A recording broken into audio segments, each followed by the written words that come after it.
adlaw mga kapatid, liway abas ni para sa News 5 Bisaya. Posible nga magpagawas og warrants of arrest batok sa mga nalambigit sa flood control scandal karong umaabot nga December 15 sumala kang Ombudsman Boyeng Rimulya. Apil sa mga posibleng ipaaresto ang pipila ka mga kaniadto og kasamtangang senador sama nila Senator Chis Escudero, Joel Villanueva ug Jinggoy Estrada. Lakip na ang mga kanhing senador nga sila Bong Revilla ug Nancy Binay. Sumala kang Rimulya apil usab sa mga kasuhan si former Congressman Zaldico ug former Special Envoy to China Maynard Ngu.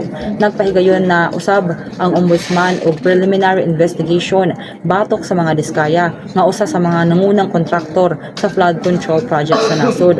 Gipasabot sa Ombudsman nga walay atrasan sa pagpasaka sa kaso bisan pa nga daghan sa mga nalambigit ang iyang mga higala. Nagpasidaan usab siya sa mga senador ug uban pang nalambigit nga dili na sila magtago kay gihugta na ang pagbantay sa kanila. Kipahibalo usab nga giimbestagahan karon si Senator Mark Villar ug mga kanhing senador nga sila Sonny Angara ug Grace Poe kung aduna bay kalambigitan sila sa anomalya sa flood control projects.